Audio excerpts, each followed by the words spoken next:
You're listening to Footy Prime, the podcast, the basketball edition, with Danny Dichio, Craig Forrest, and James Sharman. Today, we welcome Dan Gladman and Leo Rautins, producer Dan Wong, and me, Jeff Cole. Stay distant and stay safe, people.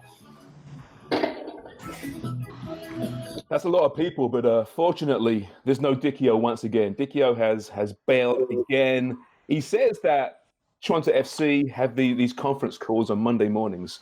I think it's bullshit. I think D just hit rock bottom. His hair's out of control.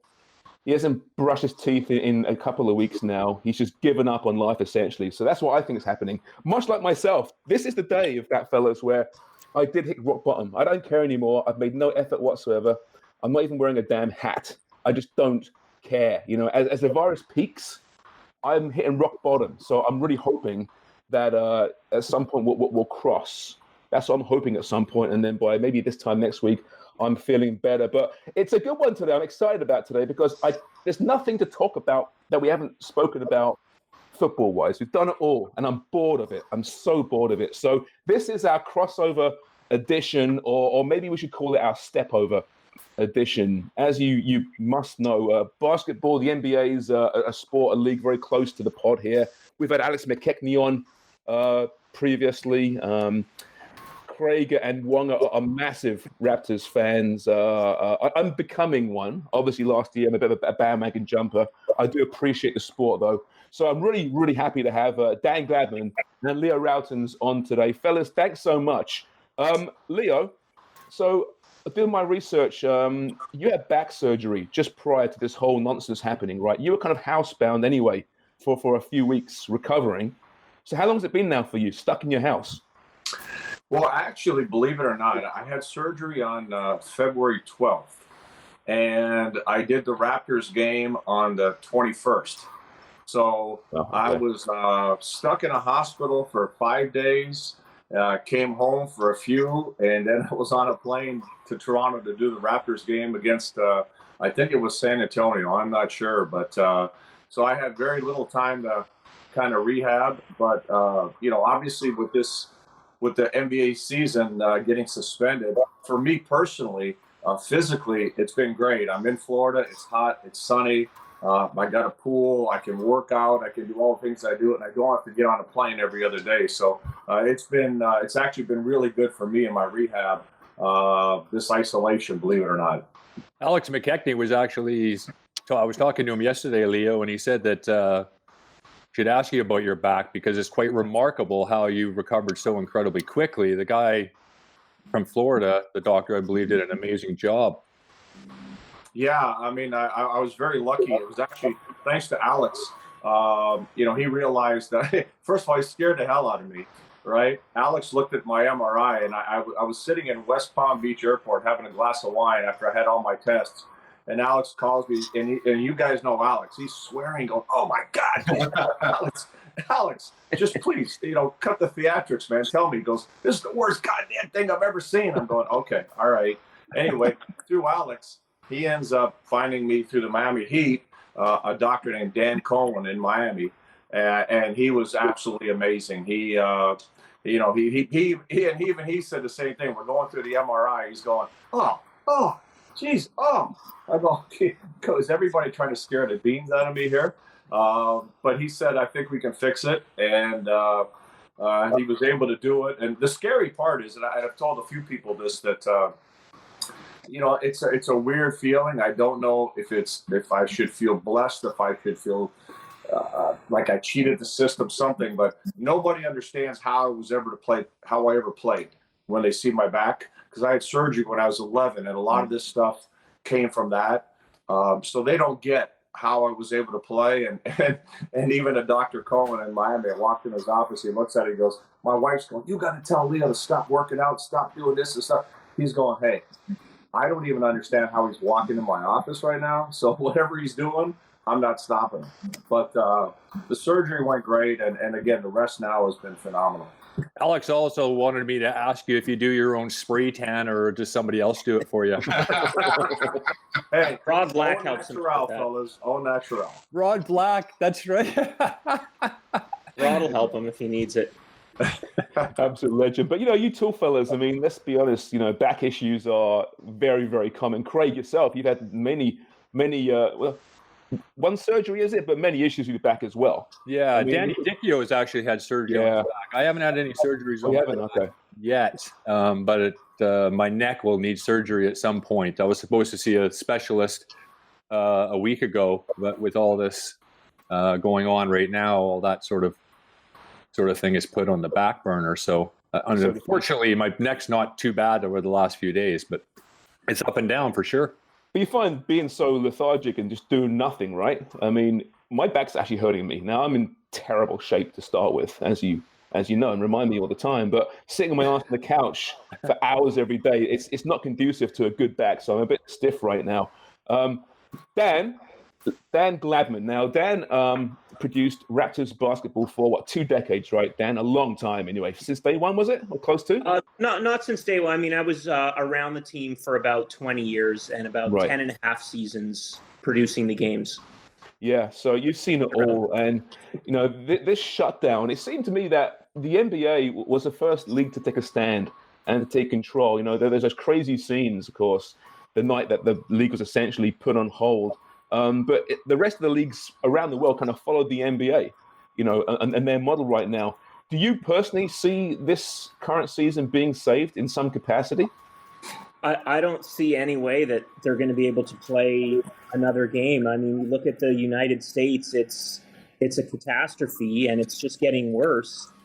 I don't see how even by June they'd be able to play basketball, and that's before any training would come into it. I do agree with you. I think the NBA was at the vanguard of this. I was watching ball that night, and almost the moment when it was announced that Rudy Gobert had been diagnosed with it, and they canceled the game on the spot.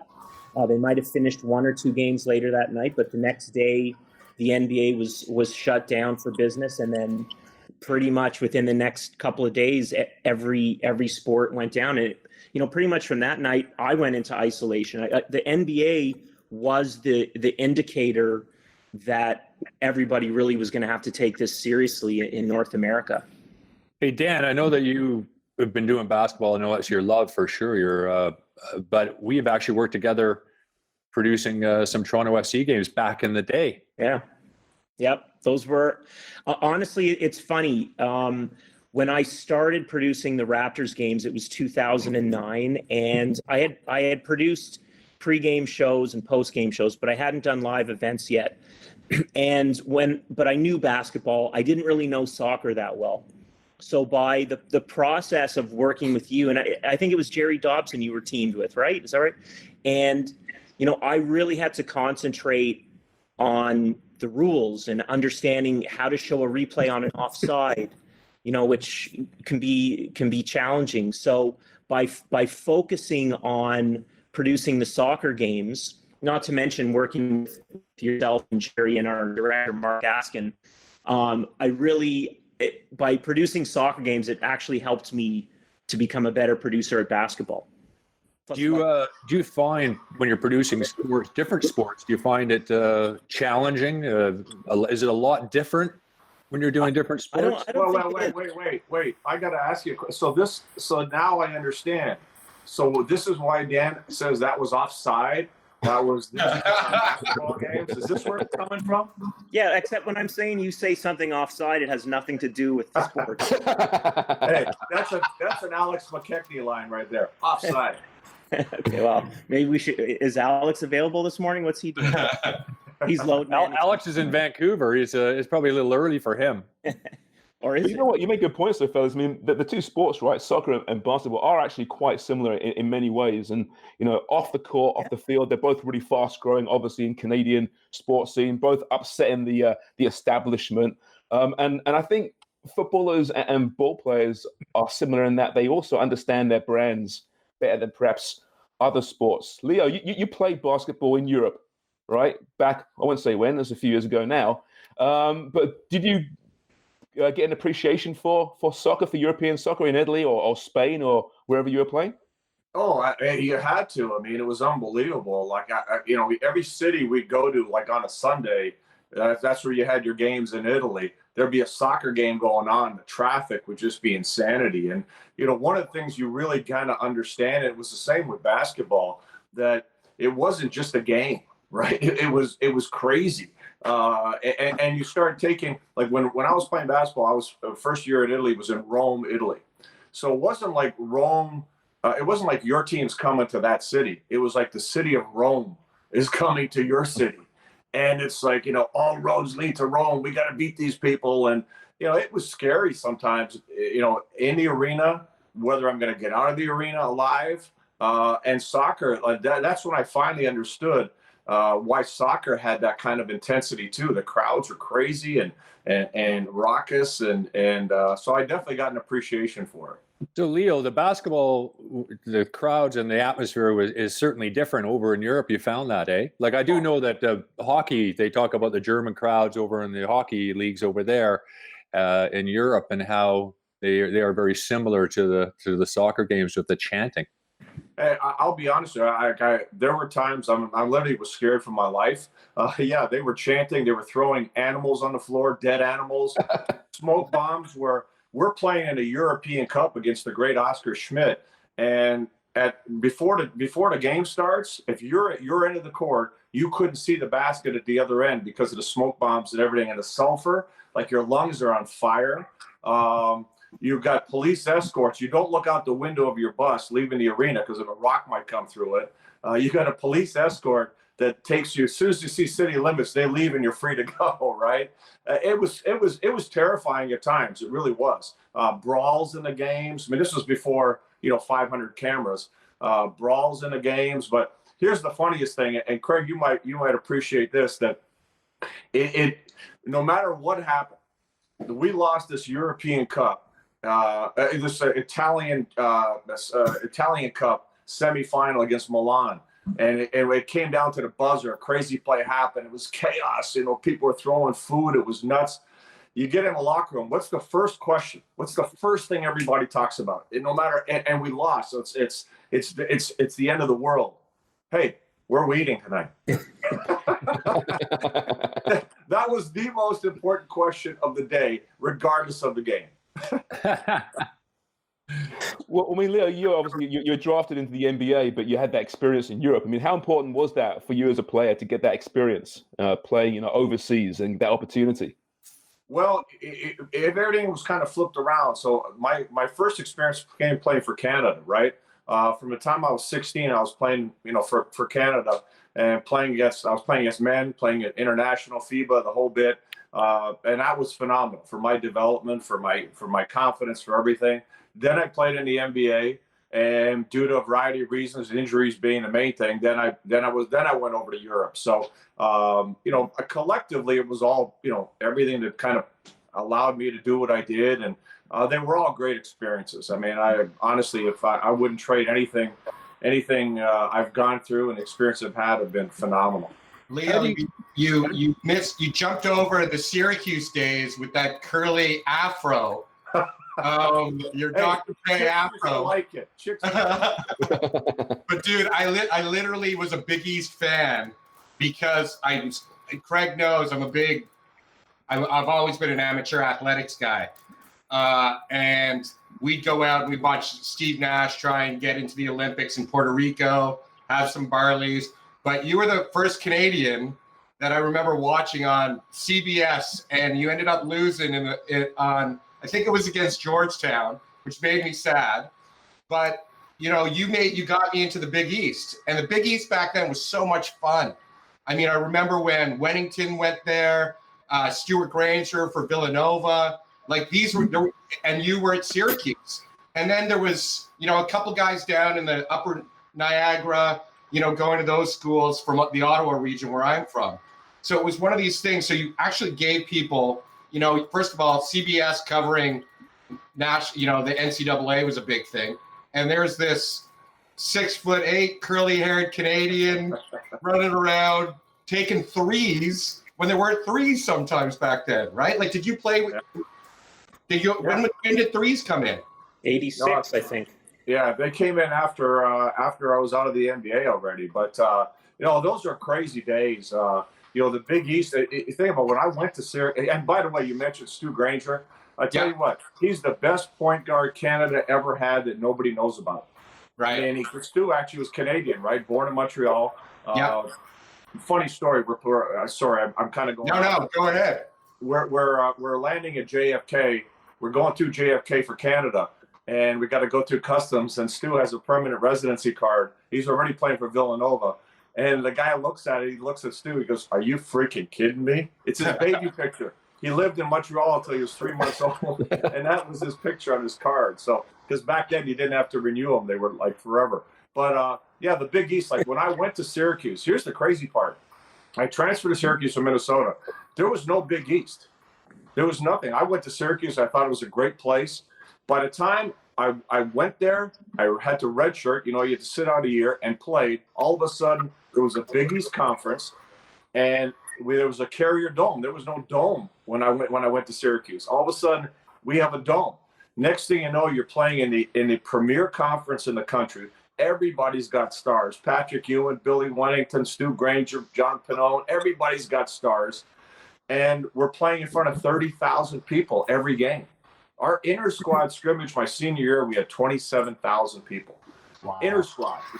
So you're talking about something that I didn't even anticipate or think would ever happen. All of a sudden, that's what I'm playing in. So it was incredible and great memories of the Big East. I mean, it was phenomenal. Can I add, in 20 years of knowing Leo, that's the first time I've heard him say that Syracuse is a great place. Wait. I didn't say Syracuse, the city. I said playing for Syracuse. Okay. Well, I don't know if you guys saw, but CBS was running. They're showing classic games of the NCAA tournament, and the Villanova Georgia 85 championship was on Sunday, and I couldn't take my eyes off it. That was literally the game that got me into basketball as like a 11 or 12-year-old, and it's incredible to see viewing it in that position. And to this point, the Big East kind of came out of nowhere and took over. The years before, it was all ACC, right? You have North Carolina and Jordan wins it in 82, NC State in 83, and then all of a sudden Georgetown comes out of nowhere. And in 85, 3 of the Final Four teams are from the Big East. And by the way, huge sadness. Like, we would know who's in the Final Four right now, right? It would be coming up this next weekend. So, Rite of Spring for Craig and I. Craig and I have a get together every Thursday for the tip off of Dave Amber, and Brendan Dunlop shows up. So we've been booking off our Thursday afternoons in hooky at 12:05. 20 guys show up. How long have you been doing that, Dan? It's been going on for like nearly 20 years, isn't it? 97 was our first time, and we've been changing. So our buddy Sugar, we have a friend named Sugar, who lets us party. We all have a friend named Sugar. Yeah, of course we do. Lets us party at his place, and we start the games at 12:05. Stemmel comes out. We bet $5 per game, and we get to the point where we're betting on next year they'll show what team they're. So we're betting on it. Oh yeah, it's fantastic. We had a rock paper scissors tourney. Pardon? Well, we play rock paper scissors too. The first Thursday why not? tournament is a sacred day. Oh, it's fantastic. And what a loss to not have that. And it really hit home the day they canceled the NCAA tournament, right?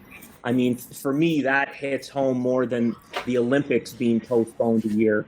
To lose March Madness for an entire year as a basketball fan, it's just yeah. But Dan, you made the great point. You made the great point earlier. It's horrible. We're missing out on the NCAA tournament and everything. But Adam Silver stepping up with the NBA really brought a global attention of what's going on right now. Because obviously, as you know, with numbnuts over here running the United States, everything's going in a crazy direction. And there was no direction at that time. And Adam Silver, when he shut the NBA down, all of a sudden, all the global leagues and everybody, as you guys mentioned, shut down. But more importantly, all of a sudden, everybody said, "Holy moly, this thing's important here. We got to listen to this." So, yeah, the NCAA is down. We're all sad, but really, the NCAA was even talking about doing a tournament and going through everything. And you're talking about kids. like you got to help save these kids. Don't put them in that situation. Yeah. Hey, Leo, what is the biggest change that you've seen in basketball over the last 20 years? Well, obviously the 3-point shot, right? I mean, there was a game on TV the other day. Steve Nash, remember it was 7 seconds or die playing for Phoenix, and you got to shoot the ball quick, and they took like 12 threes. I mean, 12 threes is 5 minutes of an NBA game now. It's ridiculous. So I think that's the biggest change, and then the contact. And I gotta bite my tongue a little bit when I'm broadcasting because I'm old school. And I don't think there's anything wrong with knocking the beans out of somebody, or some guys talking trash, or some guys going, "Hey, me, boom, you." That's the way we played. So. It's interesting because we actually in football, that's exactly what's happened in the UK. When I was over there early on for the first 10 years, it was all British players, and they played hard, honest, tough, fair. And internationally, the foreigners started coming into it, and certainly the game changed, and the refereeing and everything, the way they deal with football is exactly the same. So I do miss that physicality side and the emotion of the game, and I see that in the NBA. Sometimes players are getting kicked out or dismissed from games where I see it just as passion. There should be some emotion allowed, but obviously there's a limit. And the NBA come down hard on their players. I know that. Yeah, and they want, obviously, hey, you can't argue with ratings, right? And that's what's driving it. I mean, they want high-scoring games, and they don't want players risking injury. They don't want any of that. So I get it. It's entertainment, but I miss the physicality. I miss I have nothing against a 3-point shot, but I like a good shot. If a 3-point shot's a good shot, take it. I have no question. But when your teams miss 8 shots in a row and you come down and take 3 more threes and you haven't made one yet, I don't get that, right? To me, that's a foreign idea. So those are the big changes now. But like I said, you can't argue because people love the game. The ratings are great. Players are buying into it. They're doing it, so they're having fun. And the camaraderie is something too. Like you mentioned, like you see guys now, they're hugging and kissing each other before the game. Hey, guy dunks on you, you pat him on the rear end, going, "Great play." But huh? Great. You dunk on me. I'm going to next time down, I'm putting my elbow in your mouth. I mean, come on. you gotta have a little bit of that. Just please. And guys are so quick today and so athletic that if you can't physically steer somebody and you can't stop them. But again, that's what the NBA wants, scoring. Mm-hmm. It's a great point. I mean, and again, the comparisons between basketball and soccer are really obvious. I mean, right now we have problems like Craig mentioned there, and you too, Leo. At halftime of games, players changing shirts, from teammate to teams because they want to get, the big name from the other team. You see them in the tunnel before games, hugging and kissing and shaking hands. And I don't know, I'm old school as well. I want the opponents to hate each other. And the reality is we know you don't hate each other, but once the whistle blows, you should hate each other. So I think we're losing a little bit of that in a number of sports. But again, the comparison between these two sports is so similar. Why is the NBA so forward thinking in that regard as far as, players building their brands? Because I'm watching soccer now, and traditionally speaking, soccer players weren't very interesting. Sorry, Craig, they weren't. But you're seeing a Paul Pogba now working his brand, and he loves the NBA. You look at a Neymar working his brand. He loves the NBA. It seems the NBA player is almost an example now for the footballers. Yeah, I mean, I think you got to go back to David Stern, even Michael Jordan, right? Michael Jordan was the first guy that really branded himself, right? He had separate rules from everybody else. And then I think things started to change and develop for everybody in the league. But I think the NBA realized it's about the stars. You can talk teams, but people will identify with the individuals. And I think the game is also conducive to that. Just like soccer, I mean, you're not covered in headgear, you're not covered in equipment. People can see expressions, you're up close. Think about it. You got the largest athletes on the smallest playing surface. So, and fans are literally, I mean, people get a kick out of paying $2,000 and having the 7-footer fall in their lap and spill their beer. So, that's the kind of game it is. So it's very conducive to the image and selling the athlete. And so branding, I think, the NBA has been very forward with allowing players to be themselves. And Adam Silver, even today, encourages players to speak up politically. don't hold back. Be aware of what you're saying. Be aware of the repercussions. Be knowledgeable of what you're talking about. But by all means, be yourself. And Leo, that's great. Talking about the NBA, and I think they do some wonderful things. It is a little bit hypocritical of the NBA when they, when the Chinese situation came up, when some of the players, I think Harding was talking about the Chinese in a negative manner, and they took it the wrong way. Everybody backtracked from that. What are your thoughts on that? Well, that was a tough one. I mean, you got to understand the NBA took a monster hit. I mean, you're talking about hundreds of millions of dollars, maybe $1 billion. I mean, the Chinese market is enormous. So that really was a tough one. And now the NBA as a league, you can absorb that to a certain extent, but believe me, it hurt. For individual players, they don't talk about this a lot, but players make a lot of money over there. I'll give you an example.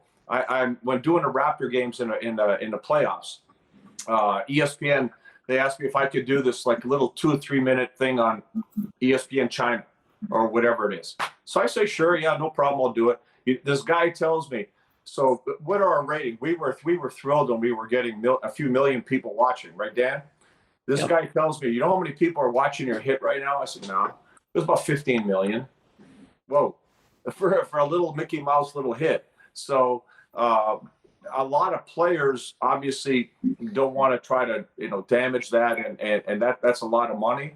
The NBA, like I said, can absorb it, but that was a monster hit, and that's one of those where, say what you want, but sometimes you just got to be a little bit careful, and it to a certain degree it is hypocritical. The thing with that one though, Leo, it wasn't one of the players; it was the general manager of Houston Rockets who said it, and the players who obviously realized how much is at stake for their personal brands and businesses in China. LeBron was really upset, and Daryl Morey, who was somewhat of a prominent voice in the NBA, after his comments about China and Hong Kong, he's been virtually invisible and silent in basketball since that moment. So it wasn't the players who, the players are encouraged to speak their minds and speak politically, but I guess they know how to toe the line. And in that instance, it was the general manager of the Houston Rockets who made the mistake and upset China and cost the players millions and maybe billions of dollars. You don't want to upset Chinese people. Just telling you all. I'm pointing at all 4 of you white people. I thought you were German. Hey Dan, but it's interesting from the broadcast standpoint. You alluded to it a little bit there. In your time working with the Raptors and the NBA, how has the broadcasts of the games changed? Are you now more focused on the individual personalities of the players? It's funny how Leo and Jack Armstrong are without doubt the most well-known color commentators in Canadian sports, right? Without doubt, in my opinion. But how has the broadcast changed in the last decade, 2 decades? Well, I think one thing that I always had in mind when I was producing the Raptors broadcast is to tell the stories of the stars, show the stars. And Leo mentioned it. It's business. It's show business. And you just can't show Kawhi Leonard enough. You can't show Kyle Lowry enough. That's the people are watching for the jersey and to see who wins the game, but they're in love with the players. And the thing in this era, and we talk about the broadcasting it the past 10 years, is the social media component of it. And again, the NBA promoted this. I remember, I don't know how many years ago it was, but it was Charlie Villanueva, and he tweeted at halftime. And people were incensed, and they thought, shouldn't he be focused on the game? Shouldn't he be worrying about this? Who's tweeting at halftime? Within a year, every player in the NBA had a Twitter account. Then it was Instagram, now it's probably TikTok.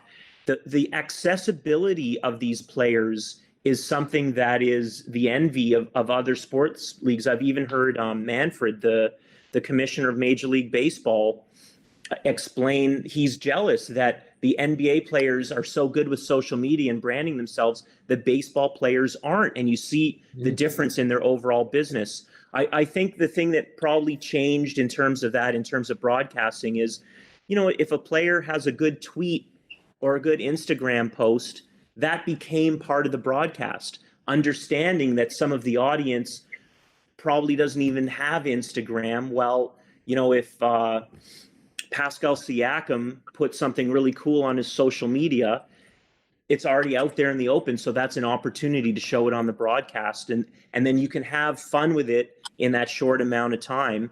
And, announcers like Leo, like Jack, like Matt were able to, extend the fun of that as well. Hey, Dan, Leo asked you this question.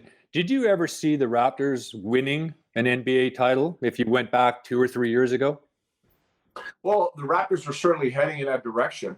You realize that they were getting stalled, right? They were getting stalled, but they were in the mix. So when Masai decided, hey, we're this close, we have to do something. And he got rid of Dwayne Casey. He all of a sudden went out and got Kawhi. All of a sudden you're going, you know what? This can happen. This can happen. And it took, and he's got major onions to do what he did, how he did it. And then all of a sudden you realize this can happen. But, prior to that, the Raptors were in the mix, and you're going, why not? If you get a little lucky and make a few moves, it certainly can happen. And boy, did it ever.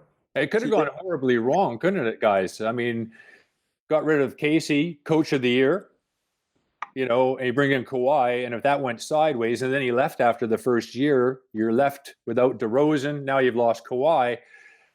Things could have looked a lot different for Masai. Well, if you don't take chances, right, you never know, and you can't be afraid to do that. I mean, all leaders understand if you can't lead with fear. You have to lead and not be afraid and be bold. And you have to envision the future, and that's what Masai did. And if you think about it, Dwayne Casey was a tremendous coach, and there's no knock on him. He helped elevate the Toronto Raptors, but you guys know, if you're in sports, you get to a certain point. Sometimes it's just a matter of a different voice. And Masai was very smart in that he looked within. And Nick Nurse had been around. Nick Nurse was there.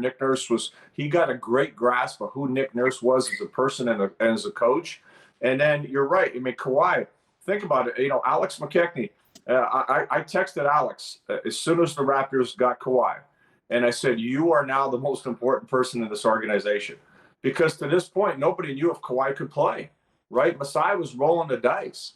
And that whole thing with load management, that's Alex. And if you want to piss Alex off, say load management is rest. It's not rest. It's managing the load. It's a work day. You're just not playing. And, Alex really kept Kawhi and got Kawhi to the point where he could have a great playoff and help the Raptors win the championship. But all that had to come together. And Masai took a chance, and it was an unbelievable chance. And you got to give him a lot of credit for that. And as good as Kawhi was, guys, the team I think was 17-5 or something like that, 22-5 when he wasn't playing. So they're good without him. It would be a hard argument to make to me that they would have won the championship last year without him. This year, different story. I actually think they were going to win the championship even without him. But James, there was something I was thinking of when you first posed the question. I'm sure some of you, Leo, you guys read that the book A Season on the Brink. It was about Bobby Knight and Indiana Hoosiers, I think the 85-86 season. There was a chapter or a line he said that has always stuck out for me, just almost in life, certainly in basketball. He said the team had to get in position to be in position.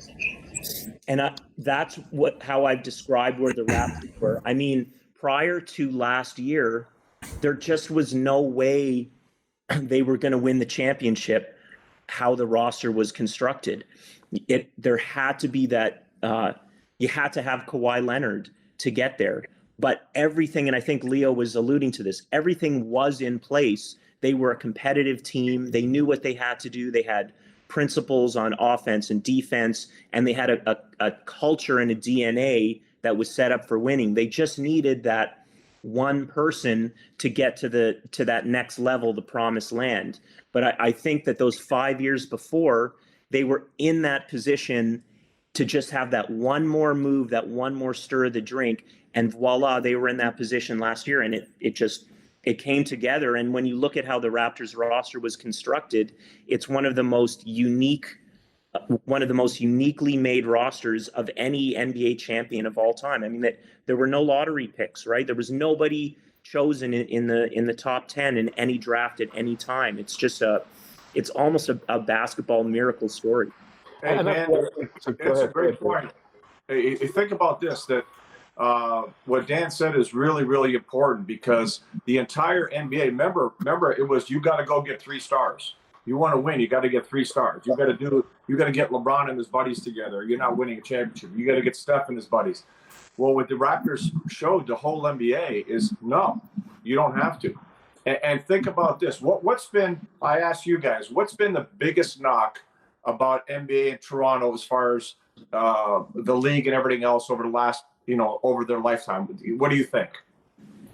I would say that it's predictable. The playoffs are too predictable. No, I mean, just the Raptors specifically.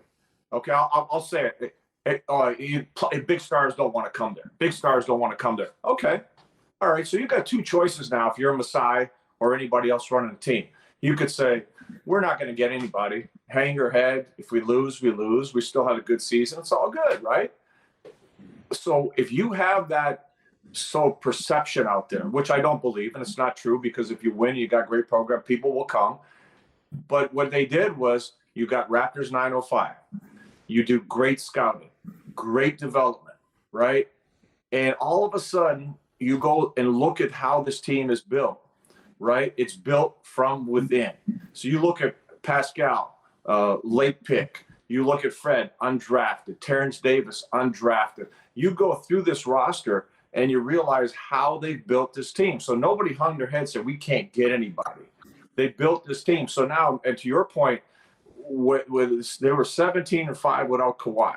They won 58 games last year with midseason trades, injuries to key players, the load management, the whole bit. And nobody realized how good these guys were outside of Kawhi. And then that Kawhi factor, there's not a guy on that roster that wasn't intensely, immensely, whatever word you want to use, impacted by Kawhi. Everybody saw this guy like lock in every single game. Even Kyle, who's one of the toughest dudes around, said, man, this guy's different. And everybody took some of that. So now you have that development, that championship confidence, what they took from Kawhi. You put it all together, and this team, I agree with Dan, they were in the mix to win the championship again, but they're doing it differently than the NBA has seen in a while. And I think that's excited everybody around the league. I'll tell you, Dan and I were at NBA meetings, and I run into NBA people all around the league. I've never experienced anything where people were genuinely happy. Wow, we were so happy for you. It was great for the city, great for Toronto. And I think one of the reasons were because they saw, you know what? Maybe we have a chance now. I really believe that. So Leo, is it a copycat league? Will you see more teams following the same model as the Raptors now?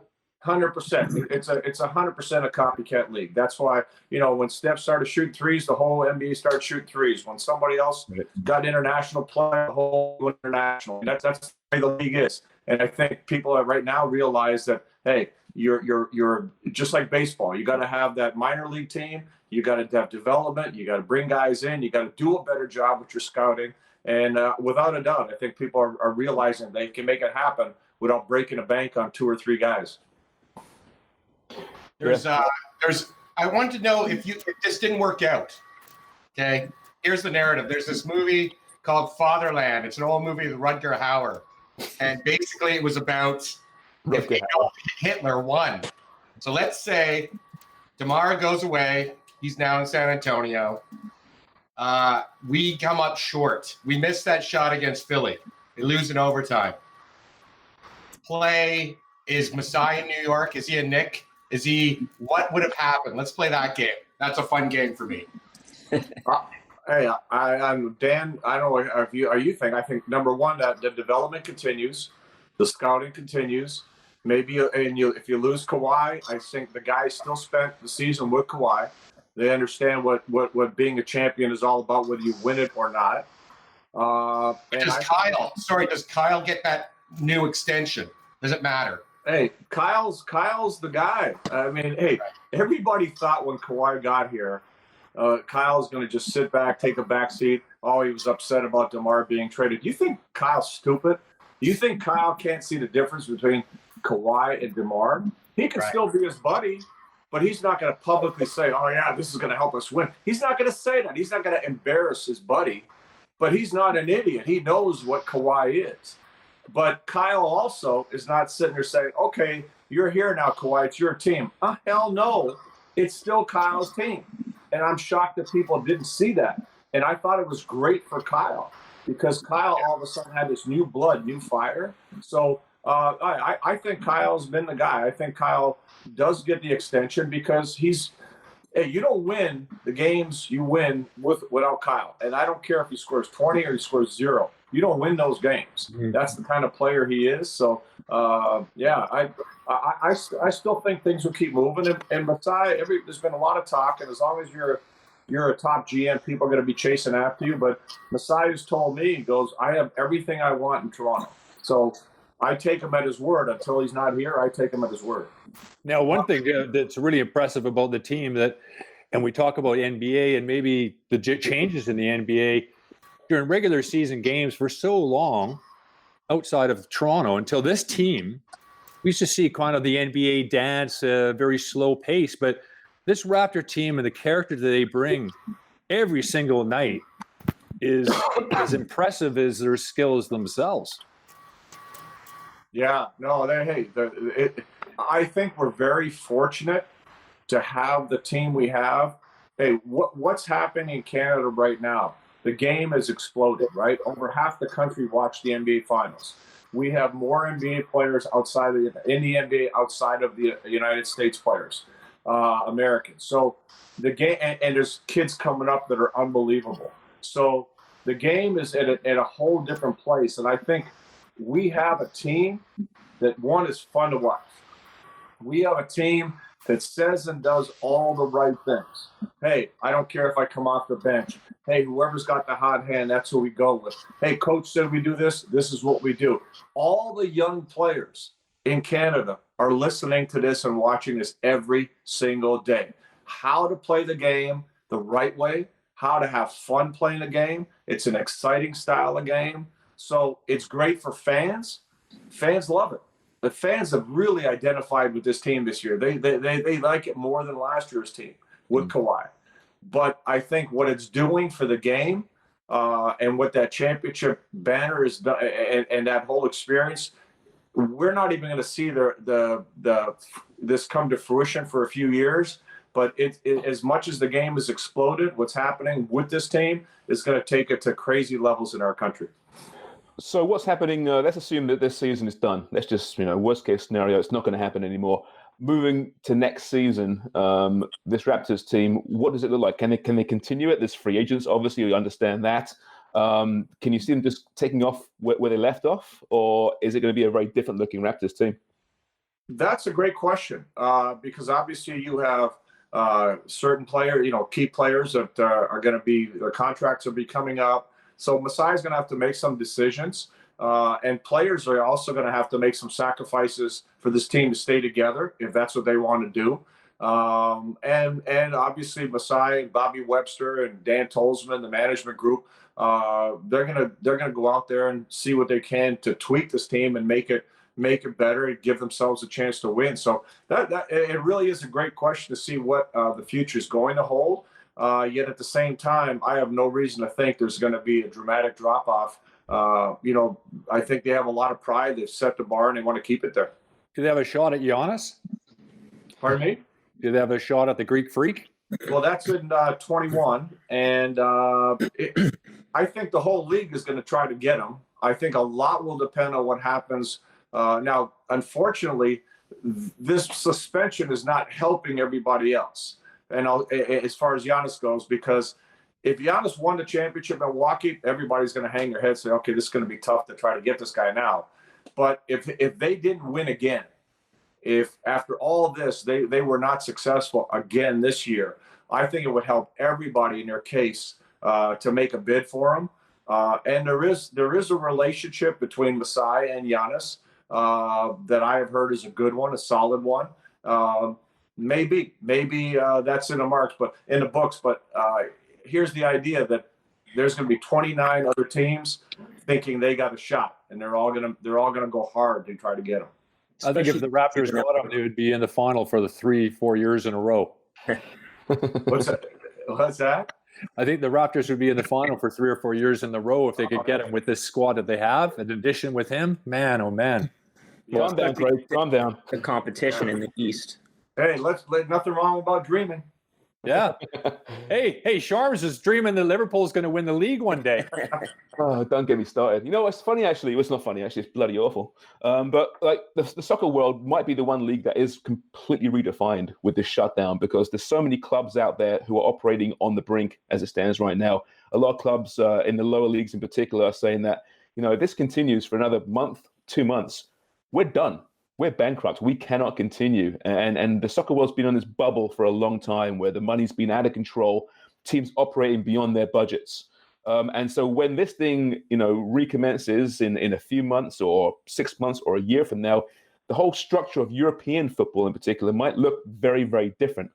I'm assuming, I'll ask you, Dan, this, I'm assuming the NBA is in much better shape in that regard. I mean, obviously it's a cap system. I understand that. It's different to European sports, but could the NBA in general look very different as it comes out of this, or do you think it'll be the same business as usual?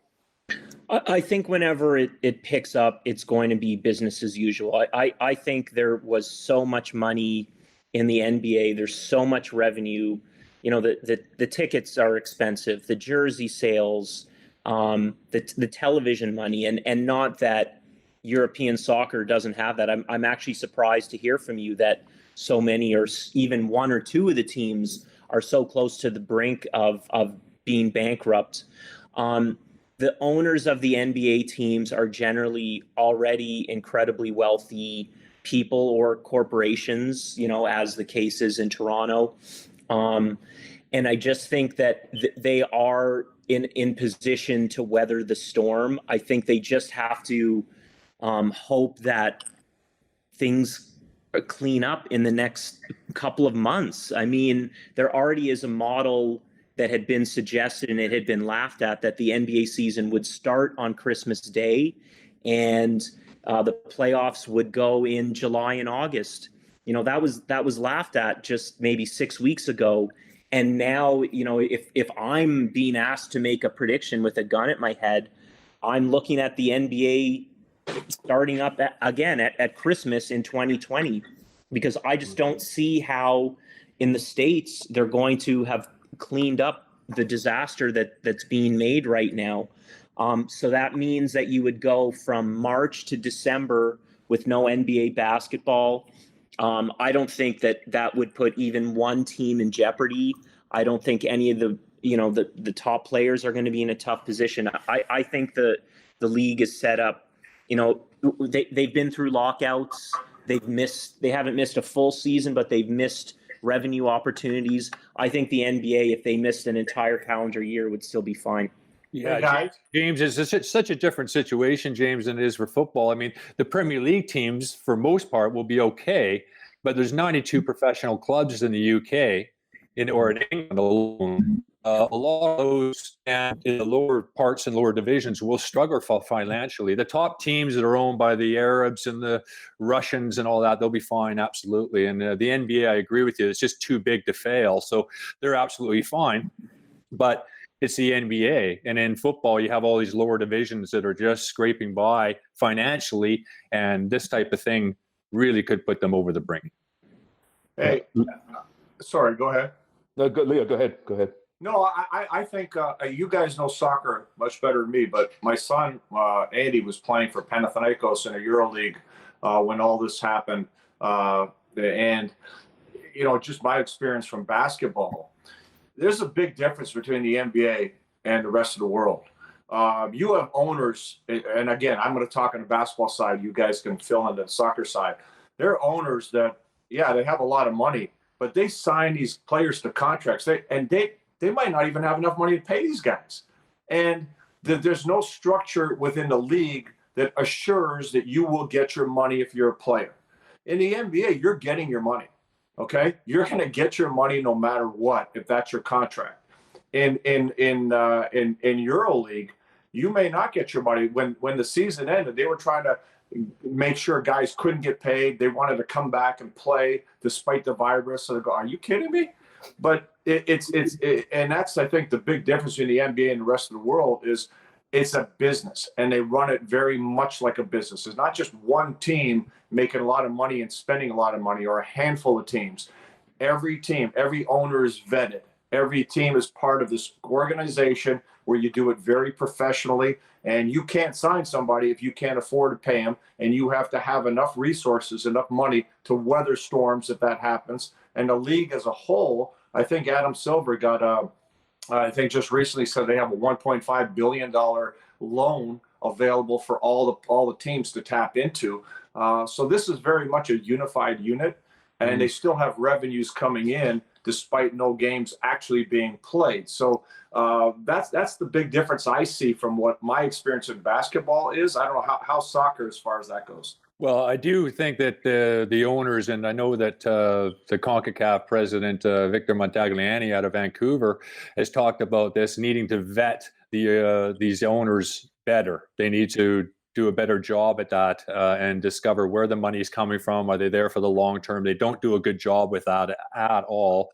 And the latest news coming out of England is that Newcastle United might be sold to the Saudi family, royal family. So not sure that is healthy for the league. And there is a financial fair play situation in soccer in Europe as well that people, people get around somehow. Although Manchester City has been at this moment suspended for a couple of years from Europe because of their financial fair play rules or breaking them.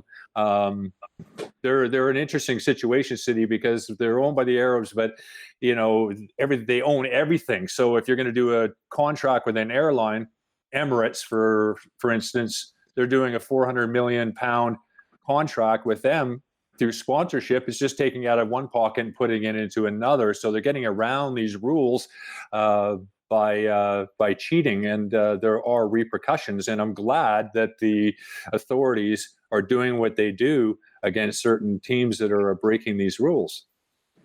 Yeah. Leo, are you okay time-wise? I know you mentioned before that you may need to leave soon. Yeah, guys, I got to sign off here, but I had a blast. I hope we can do it again. It was a lot of fun. Thank you so much, man. I really enjoyed that. We're getting the email.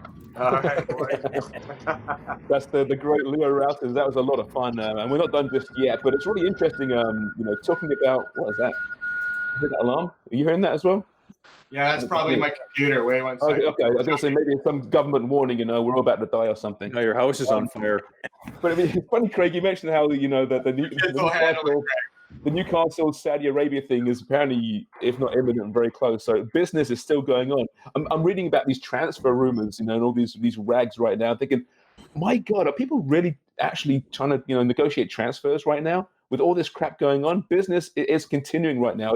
It's amazing, but when you compare, I guess North American, the Big Four, Big Five, whatever, to European sports, the cap system obviously protects a lot of teams. But I do feel for some players right now, if these caps go down, which is quite possible, right, or at least stagnate, then the poor free agents who are expecting these big paydays might be a little bit disappointed.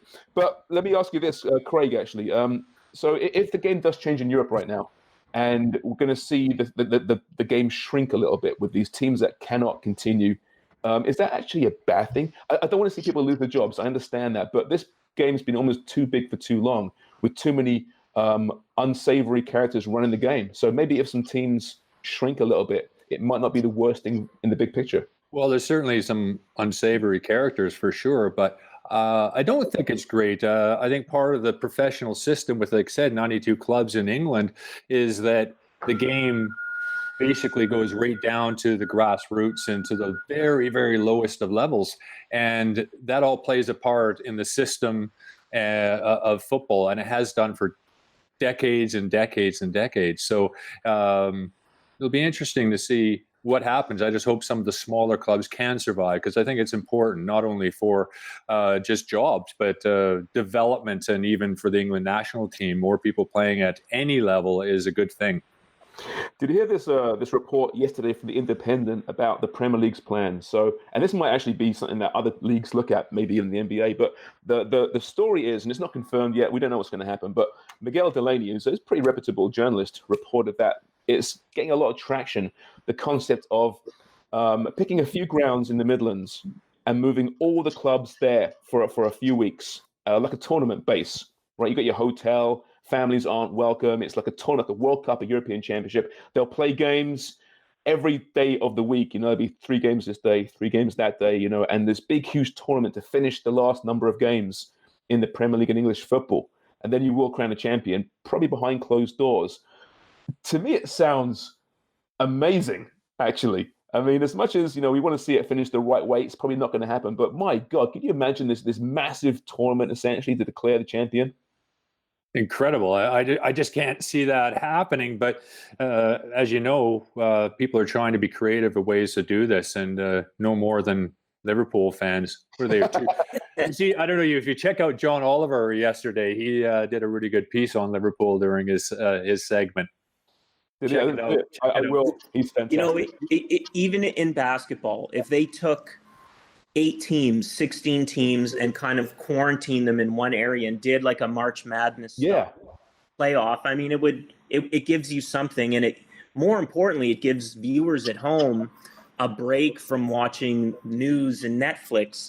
The thing is that the worry wart in me just imagines there being one infected person in there who they got through the test was wrong, or whatever reason they contracted on their limo ride into the facility, and all of a sudden you go from 1 case into 100, and now you have all these athletes, and then there's administrators and officials, and you're still looking at a couple hundred people there, and I would just be so concerned about one person slipping through with the virus, and next thing, something that was meant to be a good thing turns into the worst possible scenario. Well, just quarantine them for like 6 months, and then the herd immunization will be brilliant. The NBA's set; they're fine. They can continue as normal, right?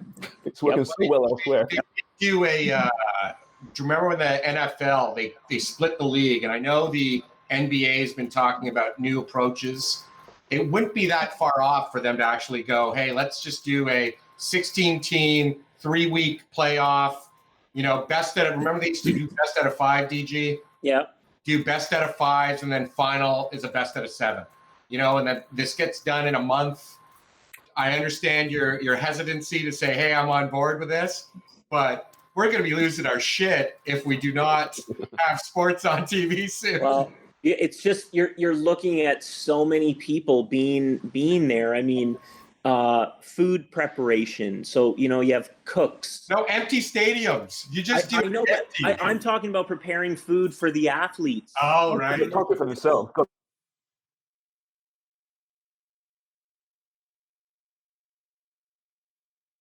In on a soccer field somewhere. But to do even the TV production of it, I mean, you're looking at 30 people just for that. There's 500 boys in the plastic bubble. It's all bubble boys. Listen, fellas, you could shoot that thing on an iPhone, one iPhone, and the TV numbers would be unbelievable. Okay, we don't care at this point. We don't. Just get the damn thing on TV, because I cannot really watch and enjoy the old games, the classic games. I watched a bit of the Jays last night. It's kind of cool for a while, but I'm not that person that can watch a game from 10 years ago and go, oh, amazing, and then watch this one again. It's happened. I know the bloody result. It's not the same. It's not theater. Well, imagine if you're, we've talked a lot about a broadcast, but think about DAZN right now. DAZN was supposed to be MLB and EPL, right? And NFL. NFL's already over. They succeeded in their first NFL season, or second, sorry. But EPL, no Liverpool running the board. No MLB right now. and their brand, I would say, that's tough on them right now to get people, because they're trying to change people's, literally trying to change people's habits, right, in your living room. Yeah, you're right, Dan, and they're massively in debt. I mean, they've been spending billions of dollars to zone capturing rights, not putting it into production. They don't produce anything, and people can cancel their subscriptions on any given day. I paid up front though. Damn it. Yeah, me too. Damn it. They got my money. Is that how it works? You pay the annual fee. It's not month to month. You can do, and you save a few bucks. It's $150. Introductory. It was introductory. Okay. Yeah, they're taking a big hit though right now. They have to be taking. Yeah, that's tough. I mean, listen, the fallout of this. I mean, my God, once this thing's over with, we're going to see the fallout and what it means for a lot of businesses and sports-wise. Yeah, my God. The one thing I have to talk about too, Sharms, is we all have different backgrounds. People who are listening to the podcast can't see this, but if you look at us on YouTube, Jeff Cole's got his Raptors jersey. Dan Gladman, our guest, has his Raptors jersey. Craig Forrest is on a green screen with Toronto behind him. I got a Raptors hat on. James Sharman has a little picture of the devil of Craig Forrest over his. It's fantastic. It's nice, isn't it? Well, you know what? What happened was I've finished Pornhub. So all that's left now is a little picture of Craig, and it'll have to be the club. You get into the Premier Club for free. Yeah, I know. Apparently, right? I still don't know what the difference is. It's I know. free. I know. What's the difference? Right before you guys joined us. Like you don't know. Right before you guys joined us, Dan and I were on the meeting just chatting, and we were kind of bashing talent. So now that Leo's left us, can we hear that story about the Nexus card? Well, I mean, Leo and I, more Leo, because he's still doing it, and he did it for years before I. He's accustomed to first class travel on the charter. But then, summertime comes, the team's away, and there's certain events that you have to fly to. And now Leo's flying commercially. And yeah, there was the one time I was flying to New York with Leo and Chris Phillips, our director, and Leo misplaced his Nexus card. And next thing I know, he's like panicking and sweating. And there were at least 6 airport staff helping him out because it's actually I think we were already in Newark, New Jersey, so they don't even know who he is. They just know that this tall, helpless man has lost. We need to give him all the help we can get. But the best part about Leo is, he flies in between games. If there's one day off and he's in Toronto and it's January, he will fly down to Florida for the day. Okay, like this is how this man lives. But, when you fly that much, there's going to be delays. There's going to be things with the airlines. And his Twitter timeline is filled with blah, blah, blah, blah, blah. At Air Canada, get your shit together. At United Airlines, I can't believe nobody's helped me. And he is able to use Twitter to get these airlines to bend over backwards when things aren't going his way. It's actually quite amazing. He always would get hell from it from the rest of the broadcast crew when he would link up with us wherever that was. Former pro athletes just aren't like the rest of us, are they? They aren't. In many ways, they're just different. Leo just takes pictures of his feet and his animals.